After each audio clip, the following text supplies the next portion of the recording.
एक बड़ा फैसला।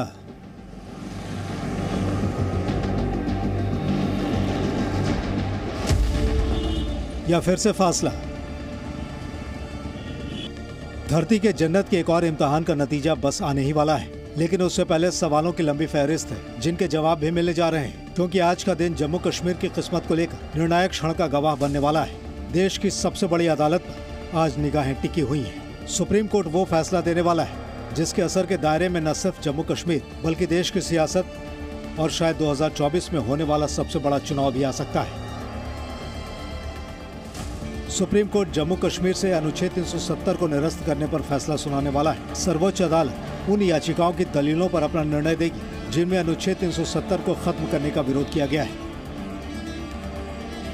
और इसलिए अब फैसले की घड़ी आ गई है। दरअसल यह फैसला सुप्रीम कोर्ट की संवैधानिक पीठ सुनाने वाली है और इसके लिए 5 जज की बेंच पर नजर लगी हुई है, जिसकी नुमाइंदगी भारत के मुख्य न्यायाधीश DY चंद्रचूड़ कर रहे हैं। साथ ही इस बेंच में justice Sanjay Kishan Kaul, justice Sanjiv Khanna, justice BR Gavai और जस्टिस सूर्यकांत शामिल हैं। सुप्रीम कोर्ट की सुप्रीम बेंच ने 16 याचिकाओं पर 18 दिनों तक बहस को सुना और 5 सितंबर को फैसले की तारीख रिजर्व रख दी थी। वो तारीख आज ही है। सुप्रीम कोर्ट को निर्णय लेना है कि जम्मू कश्मीर को आर्टिकल 370 से वंचित करना वैध था या अवैध। इसे लेकर बहस के दौरान अदालत के सामने कुछ बड़े मुद्दे रखे गए थे। जम्मू कश्मीर से आर्टिकल 370 को निरस्त करने को संवैधानिक मान्यता थी या नहीं, साथ ही क्या संविधान में आर्टिकल 370 एक स्थायी प्रावधान था। इसके अलावा इस पर दलीलें रखी गई कि जम्मू कश्मीर पुनर्गठन कानून के जरिए राज्य को 2 केंद्र शासित प्रदेश में बांटना कितना उचित था, और ऐसे फैसले के लिए मंत्री परिषद के जरिए राज्य के लोगों की सहमति जरूरी है या नहीं। जाहिर है इस बड़े फैसले के पहले सियासत के दोनों हिस्से भी सक्रिय हो उठे हैं। जम्मू कश्मीर से आर्टिकल 370 हटाने का विरोध करने वाले नेशनल कॉन्फ्रेंस के नेता उमर अब्दुल्ला कह रहे हैं उन्हें सुप्रीम कोर्ट से इंसाफ का इंतजार है। जब हम सुप्रीम कोर्ट में गए थे 2019 में, तो इंसाफ हासिल करने की उम्मीद लेके गए थे। आज भी हमारे जज्बात वही हैं। हमें बेसब्री से इस दिन का इंतजार था। ऑनरेबल चीफ जस्टिस और उनके साथ 4 ऑनरेबल जजेस जो हैं वो अपना फैसला सुनाएंगे और हम इंसाफ की उम्मीद लिए बैठे हैं। विरोध करने वालों में जम्मू कश्मीर के पूर्व मुख्यमंत्री गुलाम नबी आजाद भी हैं। आजाद का मानना है कि सरकार का फैसला गैर कानूनी था और अब आवाम के हक में फैसले की उम्मीद है।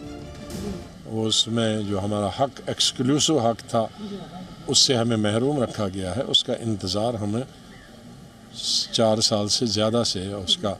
हम ये अभी उम्मीद करते हैं और पूरा सुप्रीम कोर्ट पर ये विश्वास है, ये भरोसा है, ये उम्मीद है, ये तवक्का है उनसे कि वो हमें अपना हक देंगे जो हमें कॉन्स्टिट्यूशन में दिया था, हमारे मुल्क के कॉन्स्टिट्यूशन में, हमारी रियासत के कॉन्स्टिट्यूशन में। नरेंद्र मोदी सरकार ने 4 साल पहले 5 अगस्त 2019 को आर्टिकल 370 से जम्मू कश्मीर को हासिल स्पेशल स्टेटस का दर्जा खत्म कर दिया था। उसके बाद जब फैसले पर सवाल उठा और सुप्रीम कोर्ट में याचिकाएं दाखिल की गई, तो सरकार ने भी अपने फैसले को वाजिब ठहराया।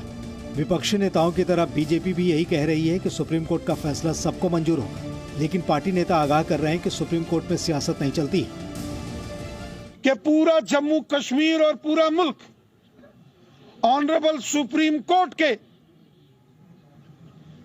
फैसले का दिल से एहतराम करेगा, क्योंकि हमारे मुल्क का कानून सबसे बड़ा है।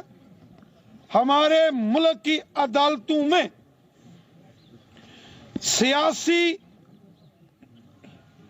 हस्तक्षेप, पॉलिटिकल इंटरफेरेंस नहीं होता है। अब सवाल है कि सुप्रीम कोर्ट के किसी भी फैसले के बाद सत्ता पक्ष या विपक्ष का अगला कदम क्या हो सकता है। संविधान विशेषज्ञों के मुताबिक सरकार का दावा विरोधियों के मुकाबले ज्यादा मजबूत है। फैसला सरकार के पक्ष में जाता है। सरकार का पक्ष का मतलब है सुप्रीम कोर्ट में जो विपक्ष है।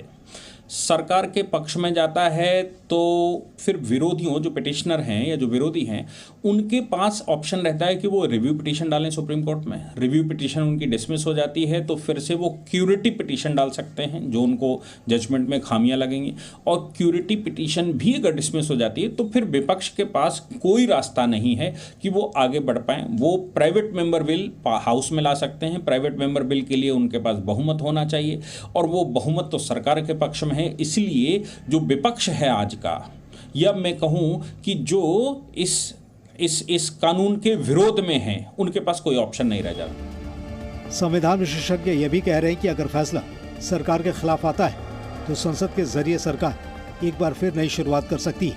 यानी जम्मू कश्मीर में जब तक आर्टिकल 370 का राज रहा, ये इलाका भारत का अटूट हिस्सा होते हुए भी कई लिहाज से अलग था। इस वजह से ही सुप्रीम कोर्ट का आज का आने वाला फैसला बेहद अहम माना जा रहा है।